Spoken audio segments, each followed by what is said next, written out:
Good morning. This is Dan Stever, publisher of the Gazette, and you are joining a Gazette Editorial Board meeting. Today we are meeting with mayoral candidate and former city councilman Joel Miller. Welcome, Joel. Thank you. Thank you for having me. Also joining us today is from the editorial board, Poola Davis and Wayne Lawgeson. They are here live. And we also have an observer today with us, our reporter on the city beat. That's Monica Mendoza. She'll be here to observe. So we're going to get started, Joel, if you don't mind. Sure. First question we've asked each candidate, it's kind of a general open-ended question, but why are you running? What's your leadership style, and what qualifies you to be the next mayor? Okay. Well, the reason I'm running is I think back to the first time I came to Colorado Springs. I was 17 or 18, coming out to look at the Air Force Academy. And the minute I got here, I knew I'd found a special place. And I've never lost that sense of it being a special place. As a cadet, on the rare occasions that I was let out, Colorado Springs is where I went. So I, to this day, have an association between Colorado Springs and Liberty, and I hope to keep it that way. I have made great sacrifices to live here and career choices, both in the military and out of the military, and because I want to live here. I want to raise my family here. I met my wife here. We got engaged on the top of Pikes Peak, and we're raising our children here. And I am committed to making it a better place to be. As a 21-year military veteran and an internationally qualified airline pilot for a decade, I can say bar none that this is the best place in the world to live. And so I want to stay here, and I want to make it be a better place. What I saw, initially I was frustrated at some things I saw happening at the national level in 2012 and before that. And then I looked closely and thought, well, how can I start to affect how things are? And the best thing to do is to look at your own backyard. So I made the decision to run for city council. And I was elected to city council. And after a year and a half on city council, what became clear to me is that there is a political class in Colorado Springs, unelected political class, who thinks that the government, including elected officials, should be working for them, including the citizens. And I think that that's 180 degrees out of phase. I think it's the government who should be working for the citizens. That's how it's set up. We live in the United States of America. If we have ideas, we're blessed with the freedom to pursue those ideas. We're blessed with the freedom to take risks, to do research, to succeed, and even to fail. But what we see happening is we see some of that risk-taking being shifted to the government and to the taxpayers. And I think as mayor with top-down leadership, we can get that back into phase. Focus on core services, public safety, public works, parks, and creating an environment in which the free market can flourish, an even playing field. And I think that's part of the role of government that we haven't been doing. And there's been a lot of talk about sort of the airing of dirty laundry. A lot of talking heads. Oh, we've got people airing dirty laundry. And I would submit that we're long overdue for some laundry to be aired. And it's not so much the airing of the dirty laundry as it is the existence. So as soon as we acknowledge the existence of the dirty laundry, we can get in there and start to clean it. And I think for years we've had to get along politicians who would rather not bring up these issues, even though they're aware of them, because it's hard. It's hard to bring up those issues, and frankly, it's not very good for political campaign donations either. So I believe the right person in City Hall, we can make it a better place to live, work, play, and do business, and I'm committed to doing that. You asked what I would do as mayor. In short, I would refocus government on the role of government. Again, public safety, public works, parks, and again, creating that environment for the free market. And I think, again, that's a place that the free market has passed us by, because I think instead of that environment for the free market, we've replaced it with a sense of cronyism and special interest kowtowing. And I think we can turn that around. As far as my qualifications and what I bring to the table, I won't touch the microphone. 21 years of military leadership as an officer. I learned that you earn respect and you earn trust. You're given authority based on your position, but you earn the trust and you earn the respect of the people that you're working for and that work for you. And so I think that's a critical aspect of being the mayor, and I will bring that to the table. I've spent my whole life in leadership. The minute you enter the Air Force Academy, you are raised to be a leader, and so I bring that to the table. I served on City Council as one who quickly grasps the essence of very difficult concepts and makes the commitment to tackle them, no matter what the obstacles are. I served as the Finance Committee Chairman for Colorado Springs Utility, overseeing a $1 billion budget, and cut that budget open and made it transparent beyond the point that any other board has ever done. And that was through my leadership. I served on the Pikes Peak Rural Transportation Authority as the vice chair, and I was well known for my position to carry out the will and honor the will of the voters and the taxpayers when they voted for PPRTA. I have a level of knowledge of city government, a new form of government. I'm the only candidate that has lived through this on city council. I'm familiar with how the government works, the roles of each branch, and how that affects city council and how that affects the staff and how we deliver services to our citizens. I've also seen the results directly of an executive branch that believes that there is one branch of government who, if we don't have that system of checks and balances, it can be detrimental to how we serve the citizens. And I think that's a unique experience, having experienced that, in person, to take that into the mayor's office and how we can do things better. I think you asked me about my leadership style. I guess the thing for me is what I learned early on in the military and elsewhere is you lead by example. If you want somebody to do something, you better be able to do it yourself. You better be able to be a role model of integrity, of knowing your job, pursuing how to do your job better. And if you want to be treated with respect, you need to give respect to others. When I was a flight commander and a squadron commander at the Air Force Academy in basic training as a cadre, when we would take our basic cadets and drop them off at the obstacle course where they're going to get yelled at, they're going to get trained physically, they're going to be pushed beyond their limits. I was the one that got on my clothes just like they did, and I went through it with them. And I think doing that was the first experience that really made me realize that when you're leading people, you have to be willing to get there in the mud with them. And I'm willing to do that. So I lead by example. I lead also by walking around. I think when you get into executive leadership, there's a tendency of the people around you who are just trying to keep you happy. And so you can really lose the big picture of what's really happening. And so you got to get out there. That doesn't mean that I can go and do road paving with one of Corey Farkas's crews. But I can go out there and I can talk to the crews and say, hey, what are the things that you're running into? What are some obstacles that you're running into? Because if you don't get down there with the level of the folks who are where the rubber meets the road, then you might not get the full story of what's happening and how we can make things better. So you don't micromanage, you trust the people that are working for you, that they have the expertise, you listen to them when they say they've got problems, and you do some walking around to make sure that you're getting a big picture of what's going on. Okay. So I'm going to ask you to go back a second just to clarify something you said. I just want to make sure that you said we've got what you said. You said that there was an issue with who the government serves. Mm-hmm.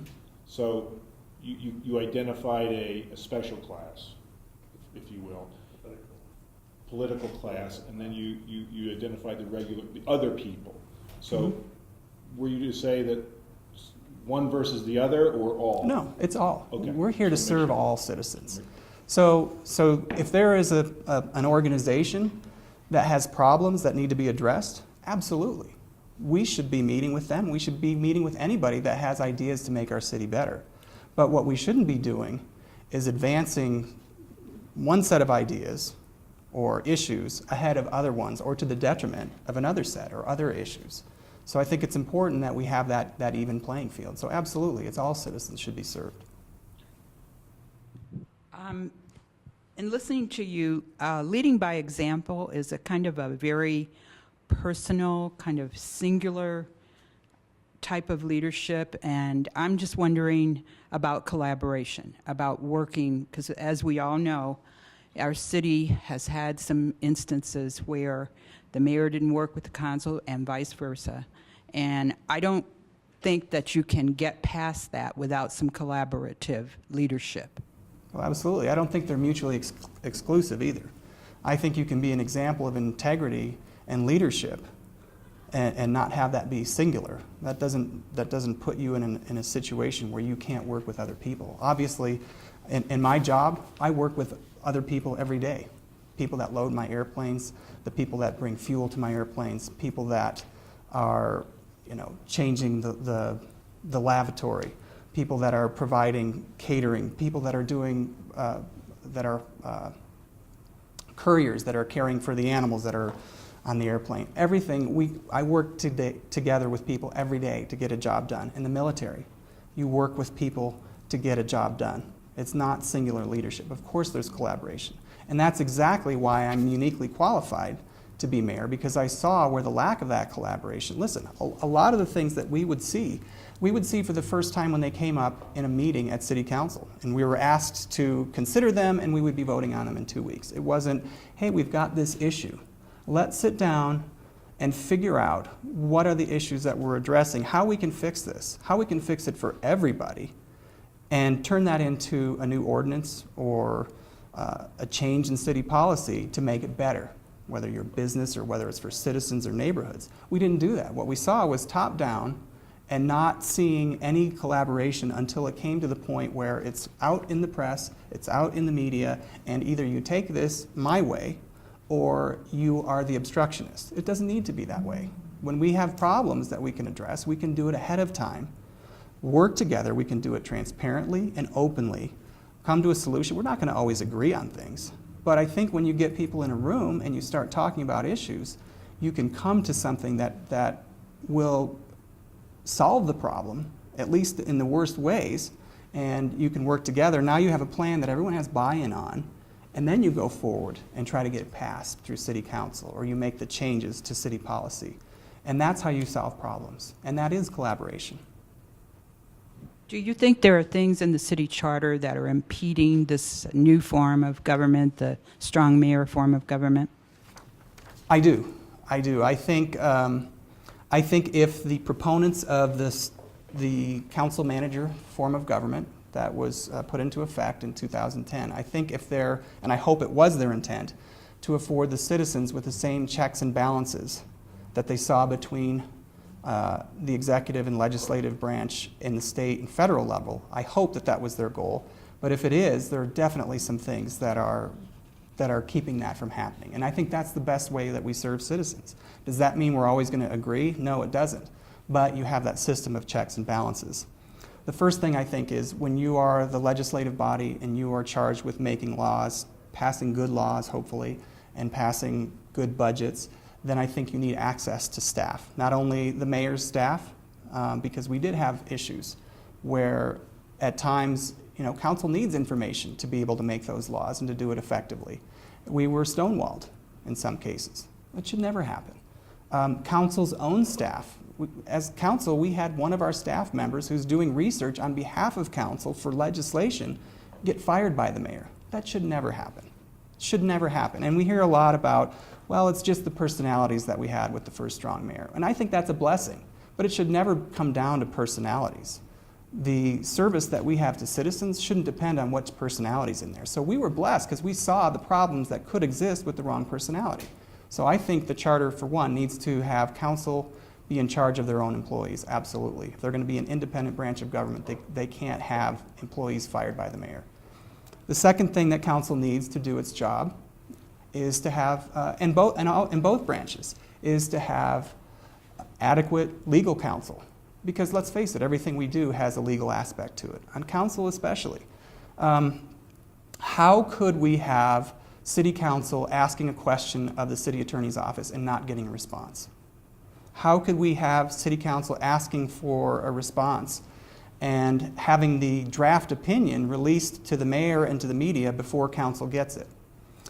How can you have a city attorney who is supposed to be serving all the branches of government serving both the legislative and the executive branch when they're on opposite ends? If I have the mayor who's pursuing one direction of legislation and a city attorney who's pursuing the other, everybody knows that the city attorney is hired and fired by the mayor. So no matter what you say and how clearly you want to keep those lines of division, there's a conflict of interest. Another conflict of interest is with the Utilities Board. The city attorney's office is supposed to be providing legal counsel to the utilities on behalf of the ratepayers. So how do you have an executive branch that's pursuing extracting more money out of utilities, which is detrimental to the utilities as an enterprise and to the ratepayers, and then also provide legal counsel to utilities? It can't happen. So I think something in the charter needs to change about the city attorneys to make sure that there is adequate legal counsel and that there's no conflict of interest. And the last thing is, I think, on the budget. The way the budget was written into the charter was that the mayor provides a budget to city council. And city council is in charge. It's the power of the purse. Everywhere you go, every local government, every state government, and the federal government, the power of the purse belongs to the legislative body. The way the charter reads is the mayor will present a budget in a level of detail that he sees fit. So you'd think, well, the reasonable person would say, this is what I'm spending the money on, here it is. Well, in the first Strong Mayor, we had 19 departments that the city is run with, and the mayor presented the budget in 5. Why? Because when you have fewer departments, city code allows money to be moved within the department. And it's easier. Now listen, the mayor needs to be able to run the city, but at the same time, how much freedom he has to run the city is the difference between liberty and tyranny. I don't think there's anybody here in this room that wants to give the President of the United States any more power to pass executive orders in lieu of legislation. So there has to be a checks and balances, and I think the charter needs to definitely address at least a minimum of standards for the level of detail that's in the budget. Because the way it's written, the mayor could say one department, one amount, and the council either takes it or leaves it, and then you're left with either passing that budget or not passing it. So I think the budget is another area where it needs some fixing. Okay, on the city attorney matter, how would you go about resolving that? Do you advocate this idea of electing a city attorney, or do you have some other? Okay. I do, but obviously that's a charter change which the citizens of Colorado Springs would have to decide on. In the meantime, I think there are things that I could do as mayor who has purview over the city attorney's office. For one, I would make sure that there is a full-time attorney that is assigned to City Hall. They would have their office in City Hall working with City Council, and I would draw a line between, other than getting expertise advice, there would be confidentiality between the legal work done for council and the legal work done for the mayor's office. In the cases where it's legal work that could help both branches, it needs to be available to both branches. We had cases where the executive branch spent taxpayer money on outside counsel and refused to share the legal advice with city council who needed it to make laws. So we can't have that happening. So there needs to be a separation. And as far as utilities goes, like it was before this form of government came, the attorneys who work for utilities should be working at the Plaza of the Rockies for utilities. And I think that's something that could be done in the interim to make things better and make sure that there's adequate legal counsel. Okay, and then I have one follow-up question on some of your first comments. The political class you spoke of, I mean, you've been elected to city council, you seek to be elected as mayor, so you are, by definition, a politician. Who is this political class, and are you not a part of that political class? And if not, why? Well, here's the thing, is there's a difference between the elected members of government and this political class. And I'm not trying to paint enemies here, but what I'm saying is we have a government that's driven by a very core few people. We've got the Regional Business Alliance. We've got the Home Builders Association. We've got a number of other special interest groups, and they are perfectly free. This is a free country. There's First Amendment rights. Of course they get to exist. But when there is this sense that they should have more impact on what's happening than citizens and the elected officials who are elected by the citizens, then that's a problem. Of course, we should listen to them. We should listen to the issues because they are hopefully representing the businesses and the community around them, but they shouldn't get to the head of the line for legislation or for things that they want to get done because it's on their agenda.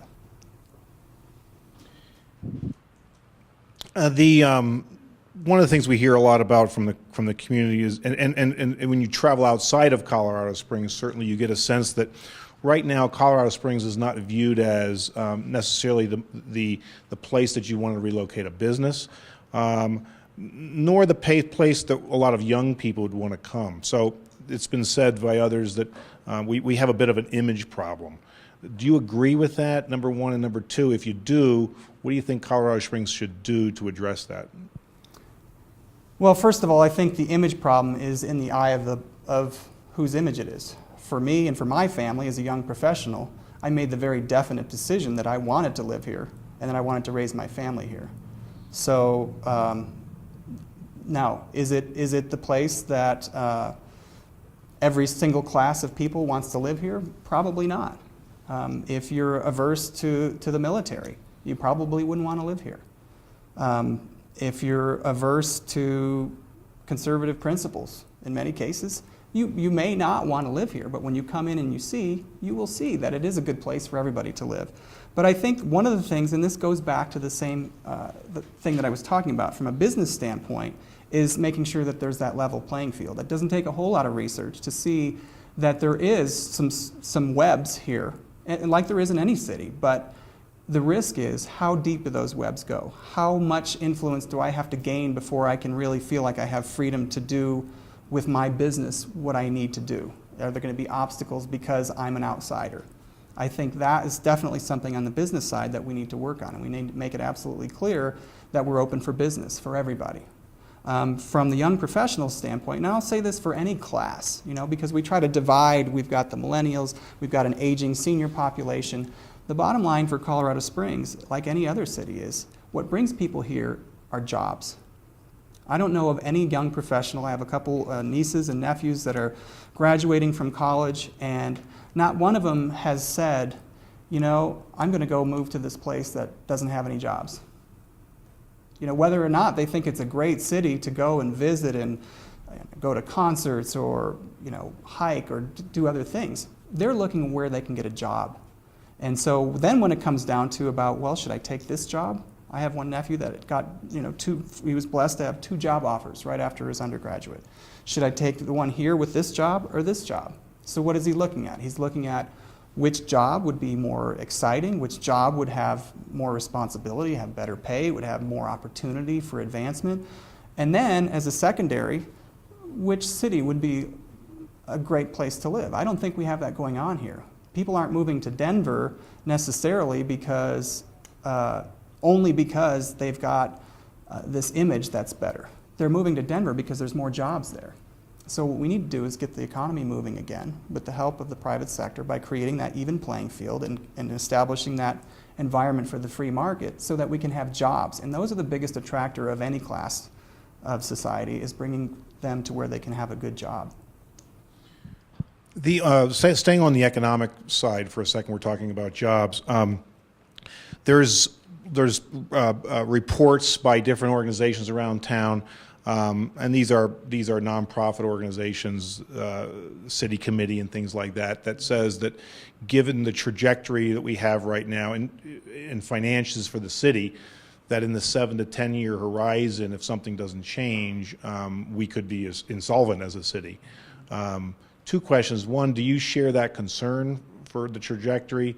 And 2, if you do, what would your priorities be to try to change that? Sure.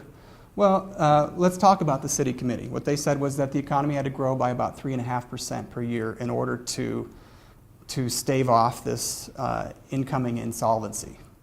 But there are many people on the city committee that are still adamant about peeling off a portion of that growth to pay for things that have nothing to do with the role of government. So what I would do is, if you look at the growth that we've had, and it's been, I think we're up to about 5 or 6% over 2013, 14 was over 13. If you look at that growth, we're on the right trajectory right now. We need to be smart about how we budget our funds, and we need to be smart about growing government, and we need to be smart about making sure that we provide the environment where that economic growth can occur. But we also need to be smart about sticking to the role of government. So that's, for me, that's the biggest issue. Two things. Number one, some of that growth that we're experiencing is coming out of the military sector and jobs that are created and checks that are written in Washington, or the state level. So I just want to make sure you don't share the concern about the trajectory in terms of finances for the city. Of course, we should all be sharing that concern. But the point is, you can't on one side of your mouth say, we have got to grow by this amount, and then on the other side say, we're going to take a piece of that growth to pay for things that have nothing to do with the role of government. And when you talk about the growth being due to the military, I would submit to you that if you look at the numbers, we've actually taken a disproportionate share of the cuts in the military with sequestration. So the growth that we're seeing in sales tax revenue is in spite of the cutbacks in the military. So I think from that perspective, we don't share the concern. I'm not wearing rose-colored glasses, but I believe that we are on a trajectory, and it's one that we need to keep doing. And Mayor Bach was committed to trying to find efficiencies in our city government, and I think that is something that we should be doing. If there are efficiencies that we can find, then we should be finding them and pursuing them, studying them, and putting them into place. Those projections that we were just talking about don't include anything we have to do for stormwater. So, as you say, some of those projections don't include, what should we spend that money on? You suggested some things that wouldn't be appropriate to spend the money on. Obviously, infrastructure, I think you'd agree, would be one of those things, and that's not included in those numbers, so that makes those numbers look a little more concerning. But let's just focus on the infrastructure for a second. So we've been through a couple of attempts to try to finance a plan for stormwater. The second round was an attempt to finance a plan for stormwater and other infrastructure needs. I think everybody would agree that the potholes and more serious things, bridges, roads, things like that, are of concern. We get comments from people who come in from out of town all the time that, geez, when I look up in the air and see the mountains, I think this is a beautiful place, but when I look down and see the sidewalk, I'm not so excited. So number one, is that a priority in your administration? And number two, how should we go about it? Well, first of all, it is absolutely a priority. And one of the things, before we even start on the finance discussion, every year we're budgeting for these things. We're budgeting for them. In 2013, the financial report for the city came back and said the city budgeted a certain amount for roads, and we underspent the budget by $1 million.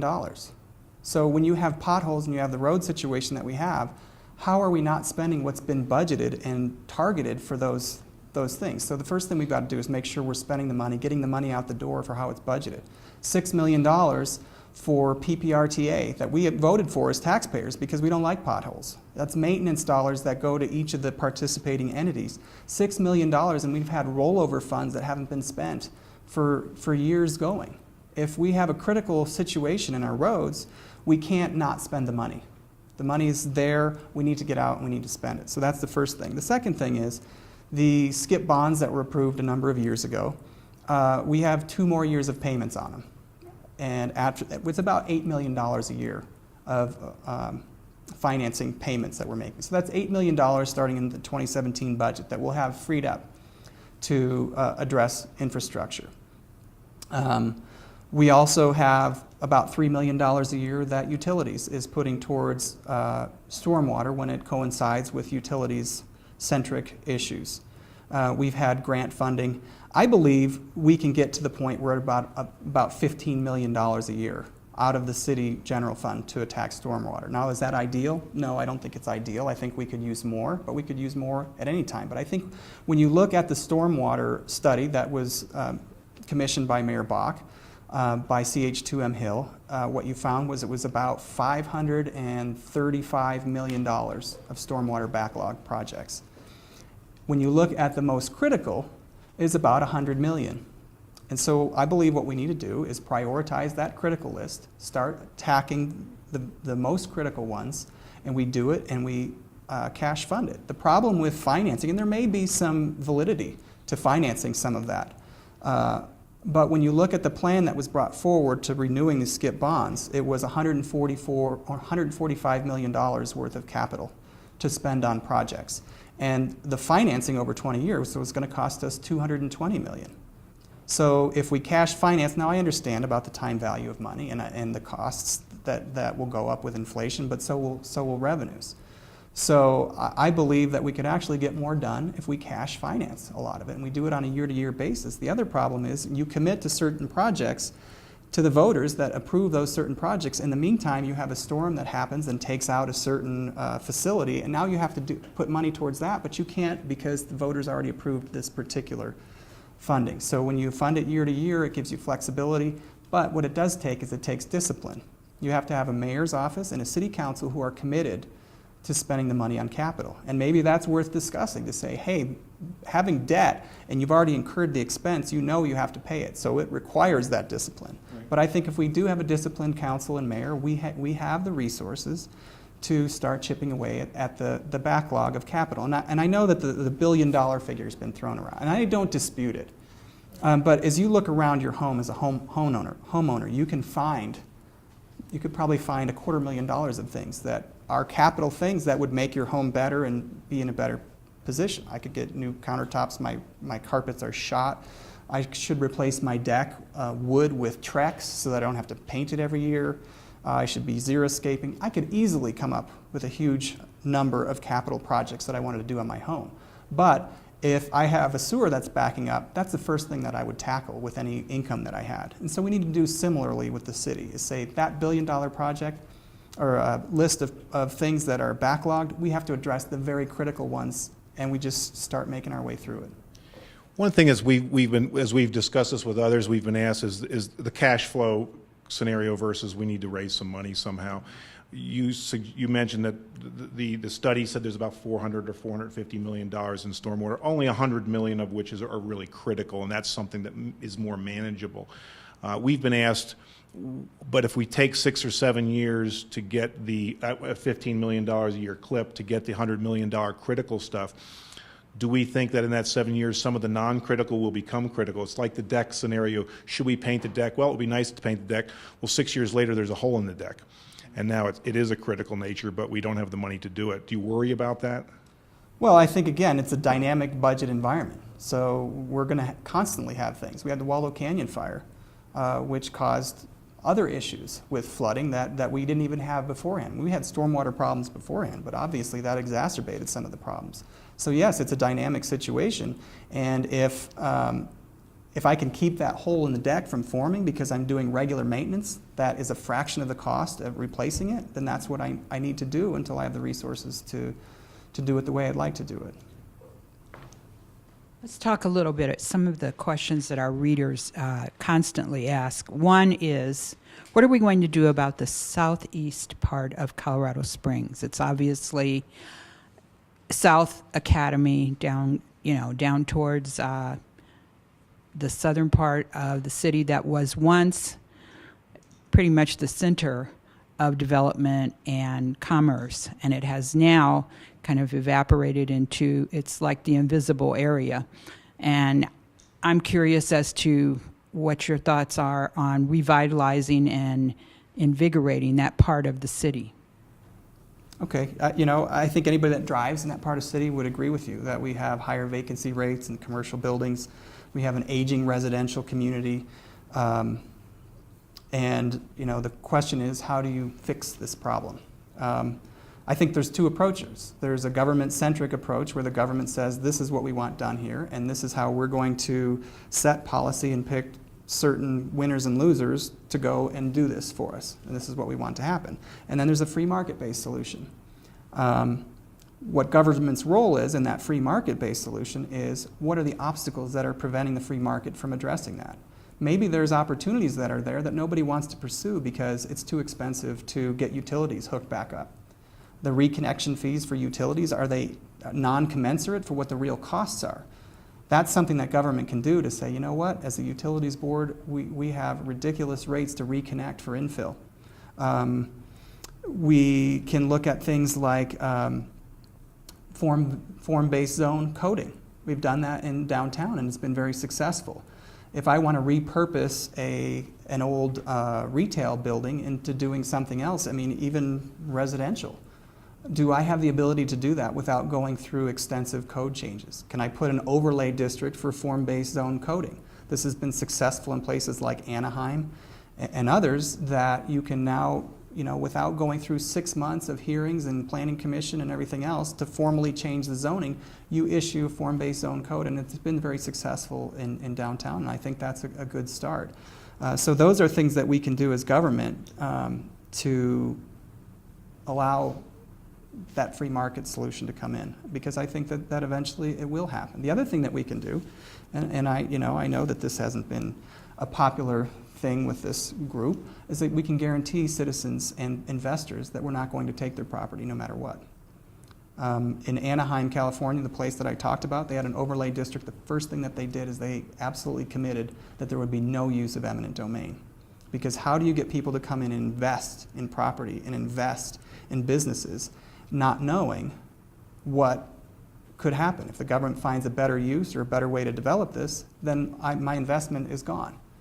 We've seen what happens and I'll talk about Southwest downtown. Since it became an urban renewal area, I've talked to business owners who left because of that. They left because they weren't certain if the investments that they would make in Southwest downtown would be worth making, because if, as an urban renewal area, eminent domain is allowed, the seizing of property by the government at fair market value without buy-in from the people that own it.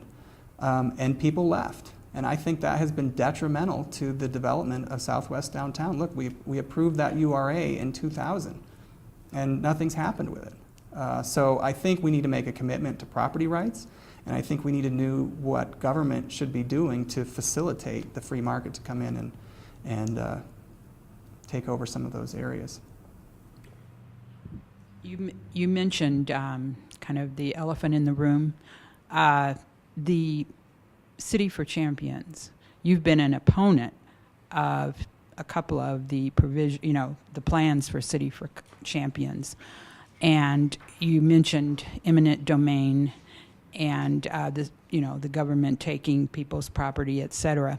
Could you talk a little bit about the stadium, why you're so opposed to that?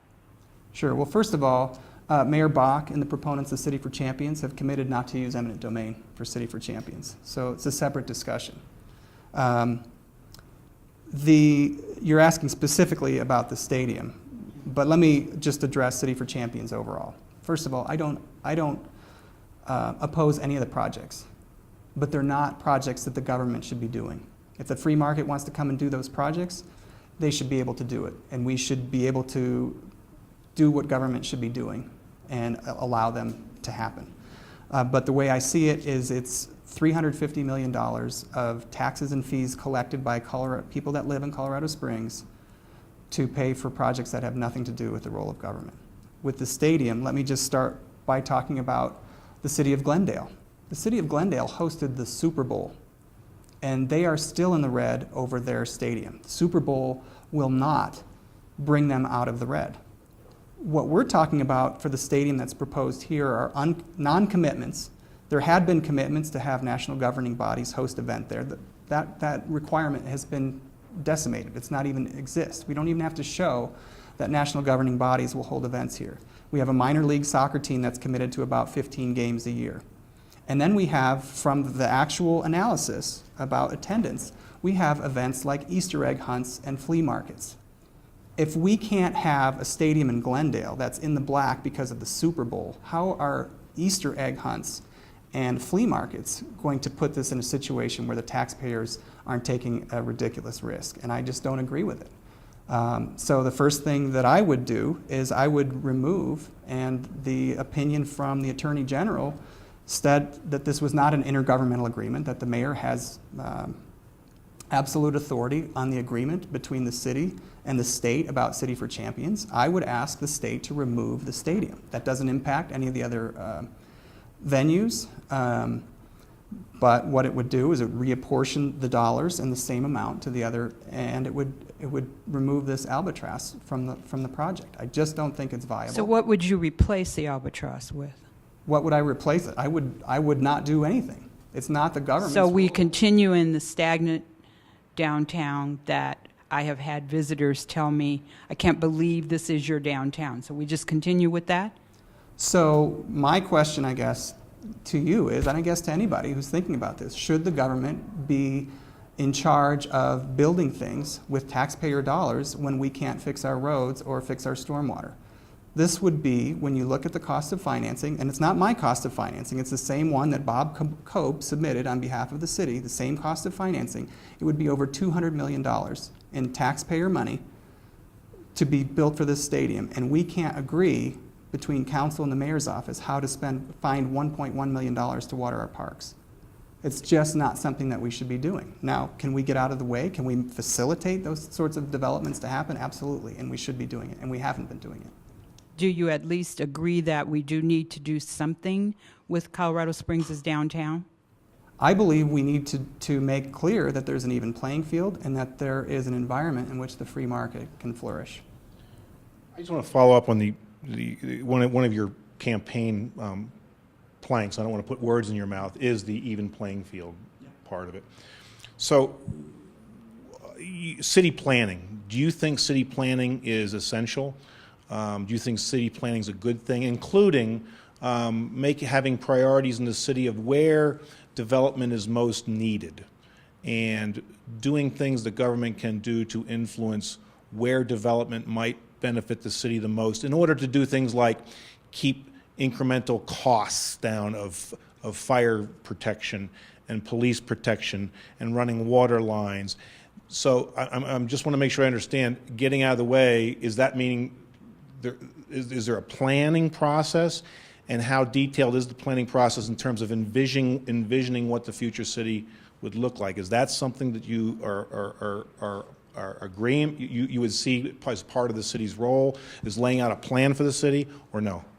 Well, I think there are two separate things that you asked there. The first is, I think you're getting to is infill development. How can we use existing things and redevelop them? And prioritizing that maybe differently than other potential projects that might be 15 miles north of downtown or something like that. Sure. When you say prioritizing, what you're saying is giving favor to one development over another. And to me, that violates that fundamental premise of an even playing field. Let me give you an example.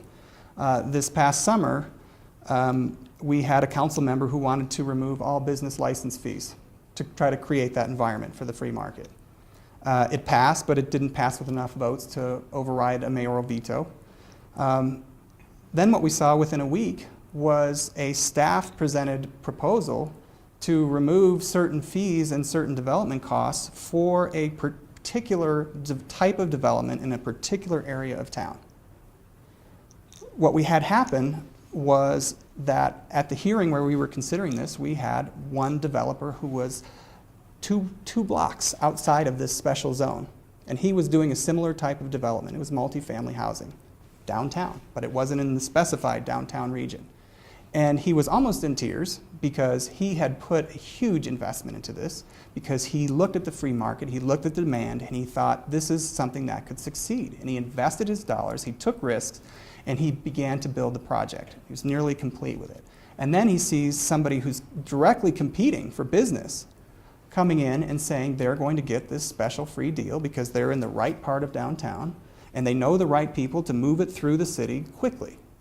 And to me, that violates the whole premise. We had somebody doing this with the free market, and now we have the city that's trying to pick winners and losers, and this is something that happens routinely in the city. What we need to do, if there's a problem that's hindering infill, the thing that we should be doing is sitting down with the development community, sitting down with the neighborhoods, and sitting down with city council and figuring out what are the things that we have in code and our city policy that are hindering infill from taking place. And then we get together and we turn those, we mash them into changes to code and changes to city policy that are going to be applied uniformly and make it available for everybody to do.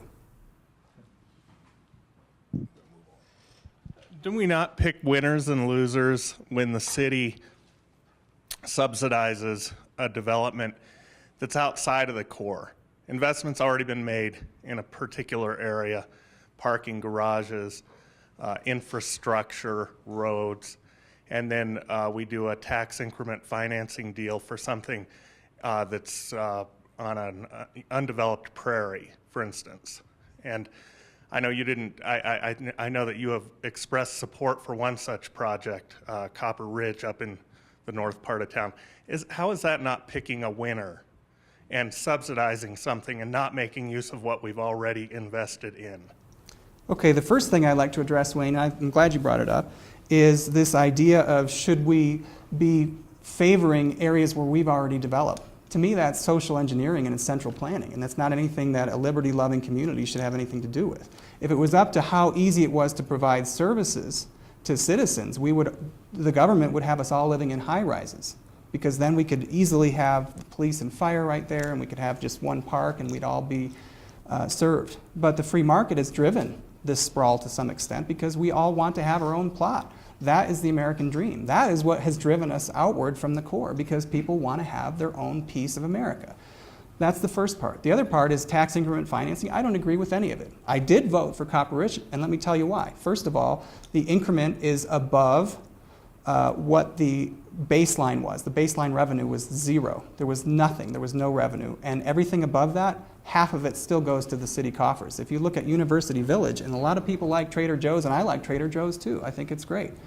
But what people don't realize is that we're not going to see a penny of revenue for the city of Colorado Springs from Trader Joe's for another 20 years. Because above the base revenue, 100% of the sales tax, when your Lowe's receipt from that shopping center says Colorado Springs city sales tax, above the baseline, which is only $300,000, millions of dollars a year are not going to the general fund that would otherwise. And they are going to the Urban Renewal Authority, and they are paying debt which has been in default, by the way, since 2011, to pay for development costs. In the case of Copper Ridge, it's half of the amount, so we're still seeing a growth to the general fund, and it will be significant, I believe, over time. But the other half is being put into a special fund that can be used for nothing other than the completion of powers to I-25. And that has been on the top of the region's transportation improvement plan priority list for almost a decade. And so that is, and again, will it pay for it outright? And should the state be paying for it? Absolutely, it's a state highway.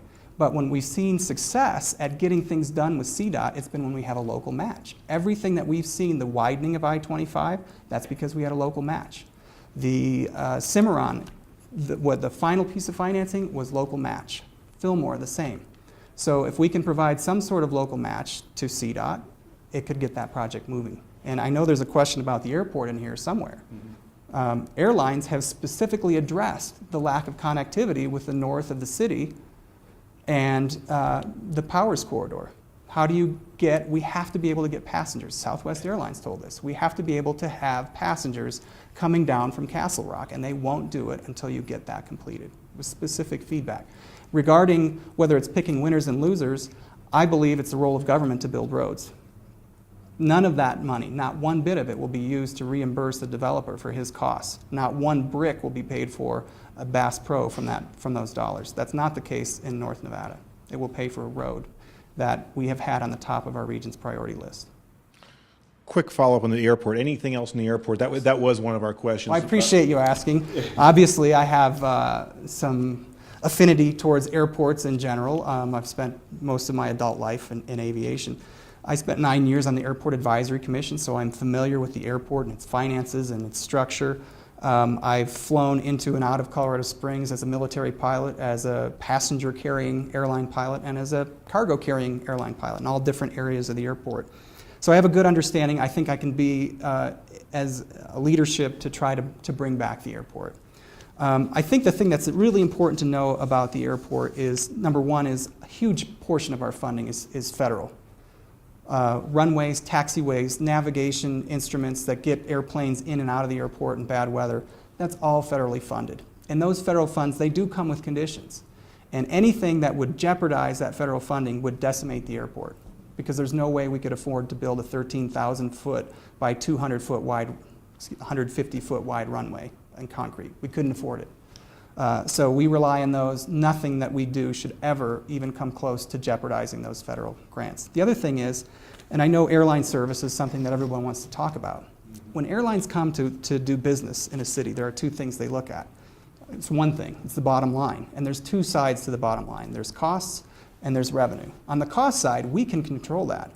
The agreement that the airlines have with the airport is every bit of cost that the airport has is shared with all the airlines and all the participating signatories to the agreement. So if we can bring in more revenue, the costs go down. And the other part of it to know is that an airline's cost of serving a city is about 8 to 11% of it is local airport costs. So if we can reduce that, that's a big piece. Leading up to the early part of 2013, we had airport management at the time that were investigating doing it at a zero cost. They were trying to find a way to restructure debt, to eliminate debt payments, and to make the cost to airlines doing business zero.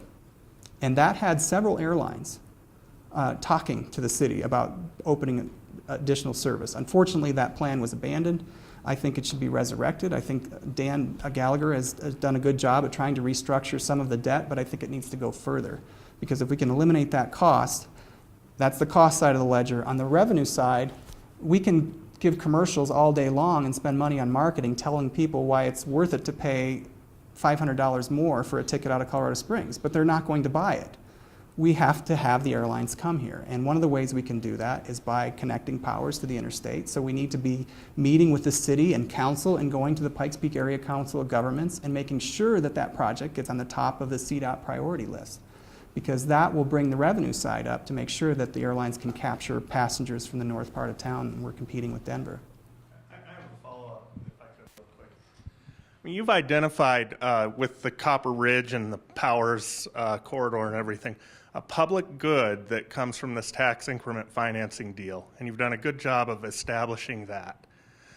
As one who would advocate in some way subsidizing infill in downtown is also identifying a public good. And you say that's picking winners and losers. Now you have just justified winners and losers, for a public good to build out that road to the highway. Good case, good argument. How is it different, though? How is that not picking winners for the sake of public good, whereas the other is something different? Okay, well, let's talk about what the projects are. One is building a road.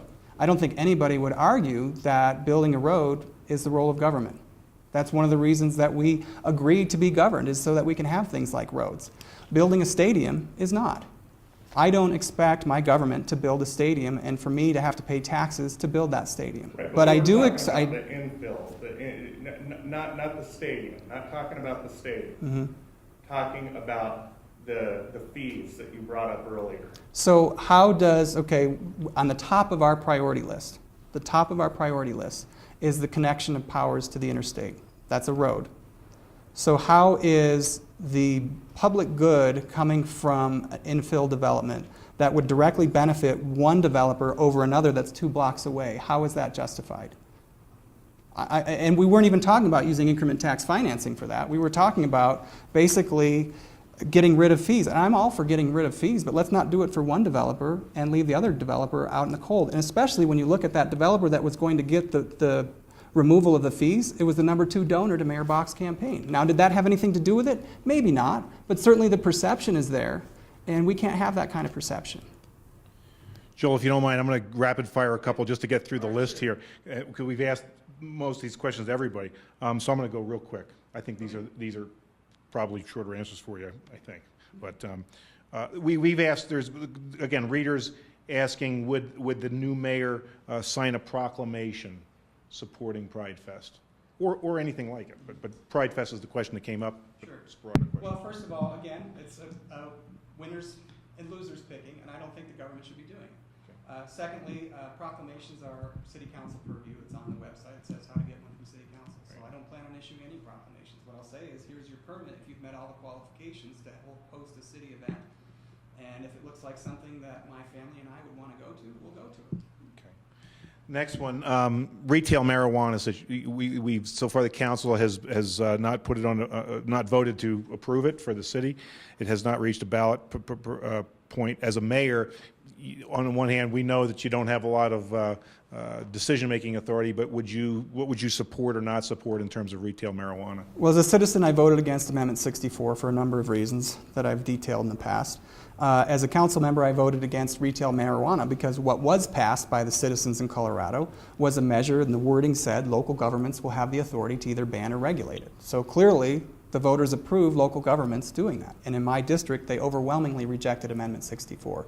From the mayor's office, I think the only way, if proponents want this, they'd get it done, is a charter change. And a charter change, even if I wanted to, I couldn't veto putting a charter change on the ballot for citizens to decide. Okay. Second to last question, Mountain Metropolitan Transit. We get a lot of readers writing us. You can see it in the letters to the editor. Geez, we wish we had better, more, faster routes and so forth. What's your thoughts about the Mountain Metropolitan Transit? Well, first is I serve on the vice chair of the Pikes Peak Rural Transportation Authority, PPRTA, and 10% of those funds that are voter approved were supposed to come and do come to transit. And the agreement, the intergovernmental agreement between all the entities, is that the member entities would sustain the level of funding at which they started, and this would be on top of it. It's called a maintenance of effort. And when we had the downturn, it was just impossible, and everybody understood that it was impossible. But now that revenues are coming up, I think we need to keep the promise we made to voters and get back to that level that we had when voters approved this as an addition. So that's the first thing. The second thing is I want to sit down with Craig Blewett from Transit and try to figure out ways, how is it that we're making decisions about routes? Are we, there isn't a week that goes by that I don't see a bus that's, got 3 people on it, a large bus. Are there options? Can we diversify our fleet? We have smaller groups. I've been in cities all over the world, from Paris to New York and Tokyo to Tempe, Arizona, where they have shuttle bus sized services that have a lot more routes, but they're on smaller vehicles. Can we do this? That's the kind of thing that we can look at doing. And I think that we should be trying to leverage the dollars we have, because we don't have, again, there are competing challenges. I want to meet that maintenance of effort, and if if the budget priorities allow it, I think we ought to expand our service, because we're going to have a growing, aging population that's going to rely on it. There are people that are relying on it to get to work. But I also think the other thing that we need to do is sit down with the private entities around the city. Employers in certain districts that are looking for employees that can't get to work because they can't get from where they live to where they would have a job. Pikes Peak Community College, UCCS, their students are going to class. Are there certain routes that would benefit them? How can they partner financially or maybe as grant partners to get additional routes added? UCH, the hospital, they want to close Children's Hospital downtown and build a new facility up north. Right now there's no transit that even reaches the new hospital. So can we sit down with them and have them figure out a way to have us sponsor more routes that connects that? So I think that we do need to sit down with the private enterprise and figure out how we can work together to make it better. Okay. Final question. I appreciate you spending the time with us on the question of your philosophy of what government's role. We spent the extra time because you've been very vocal about that idea, and it's something that we hasn't come up a lot in our other meetings. We wanted to make sure we kind of got a little bit more in depth on this. And the final question is about that, and it's about your beliefs that lead you to the conclusion. Or the things, it might not just be beliefs, it might be other things that lead you to the conclusion that that's the way to go about conducting government.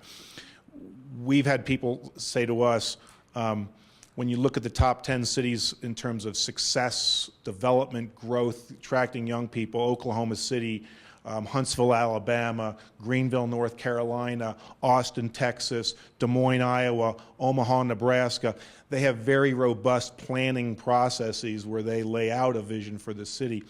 Is there anything like that out there that drives you to come to the conclusion that you do? Is there a city you could point to that says this is something I want to emulate, or is Colorado Springs a separate entity for you? Well, first of all, I think we do have a plan. We have every portion of the city is zoned a certain way. So to say that I just think there should be free for all, there is a plan that exists. We have a master plan. Unfortunately, we haven't funded updating the master plan for about 20 years.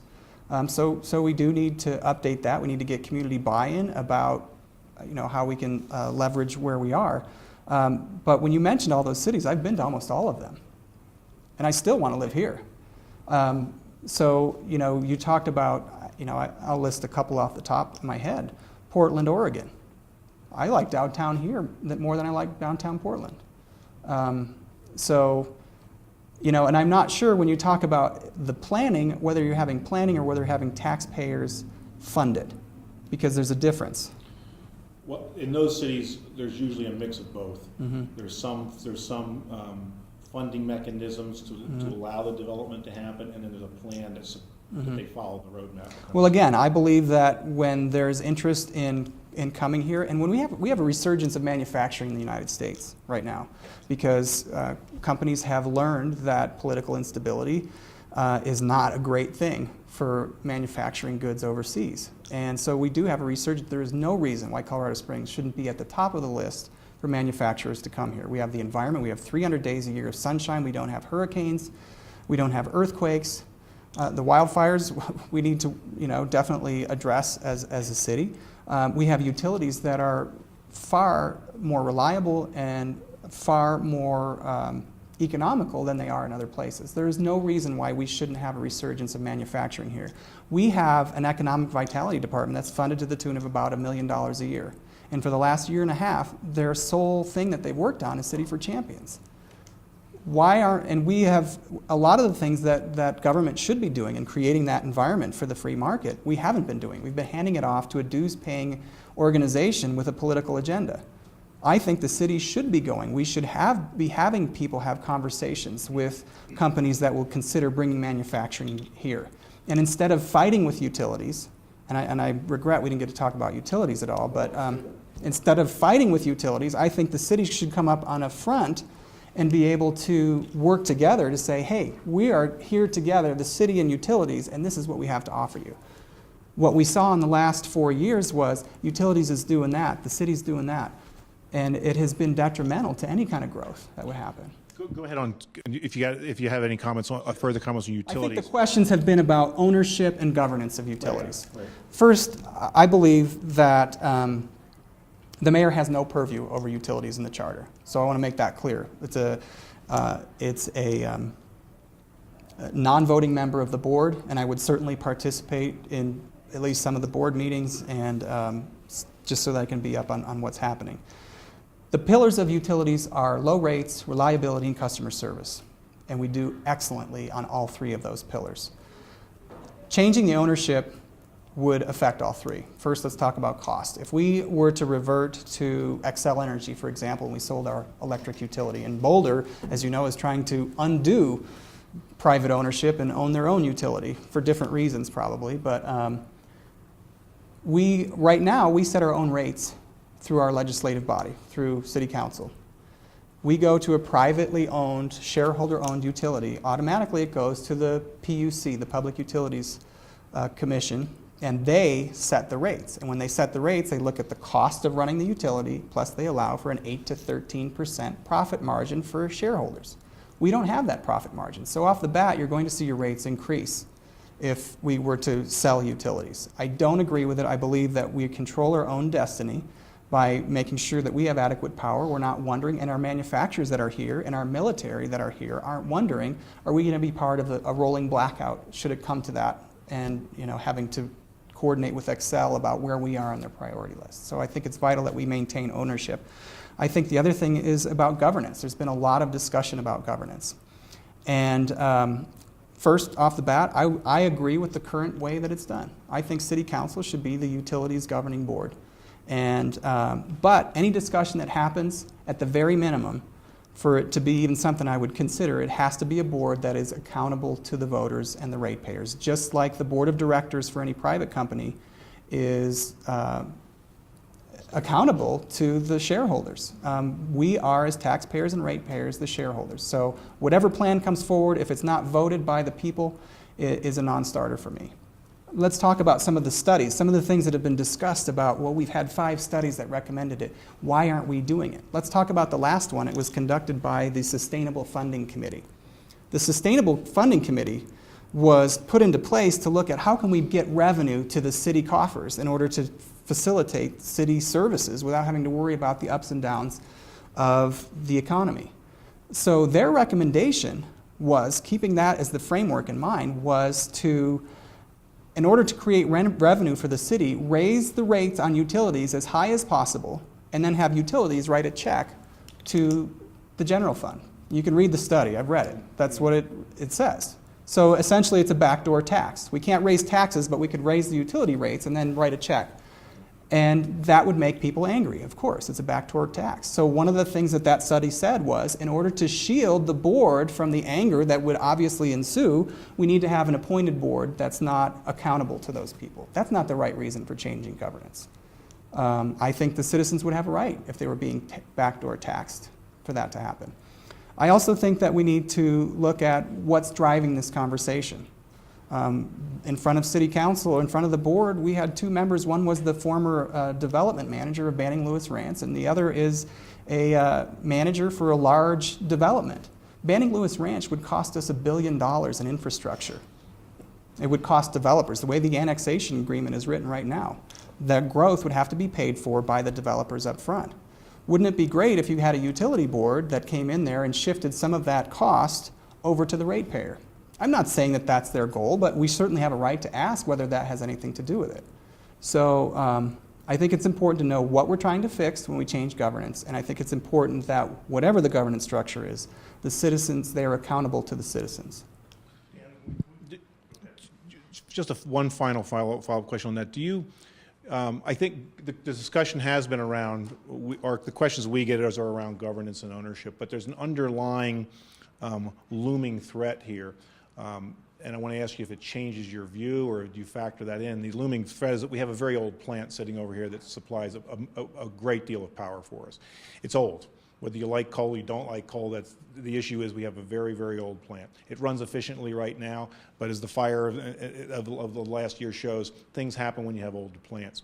At some point in time, that plant will be decommissioned as the studies are going on, and there'll be a new plant needed to support a growing need. Estimates are between $500 million and $1 billion on an already debt-limited organization. Would that change either the need for different mix of board to figure all that out, or change the view of should the city go in to figure out a way to take on more debt to pay for a new plant versus outsource, so to speak? There's three things that you brought up there. One is the Drake power plant. It is old. The fire was not caused by its age. Xcel had a plant, I can't remember what state it was, similar circumstances that happened in a fairly new plant. It was human error. It's unfortunate, but it happens. When you burn things, whether it's natural gas or coal or whatever else, you have a risk. If you're a nuclear power plant, you obviously have risks. Okay, we had a fire. The age of the plant, it is old, but if you speak to the experts, as I have as a board member, the plant has regular renovations. The turbine is serviced and machined and brought back into compliance. So it's not an issue. It's an issue of when does coal become less expensive or more expensive than the alternatives. Right now, coal's about $20 a megawatt hour, and the closest thing to it's about $40 to $45 on gas. So how do you bring manufacturing here when one of their number one costs is electric power, and tell them, hey, we're going to double the cost because our plant is old and we don't like the way it looks? You can't, But if it's someday we decommission the plant, and we have to spend up to $1 billion to replace it, would you think that would be a time to maybe reevaluate things? Here's what's important, is that the people that work at utilities, that are running utilities, are the experts, okay? When you look at Xcel and you look at the composition of their board, they're not all power experts, they're not all utilities experts. In fact, most of them aren't.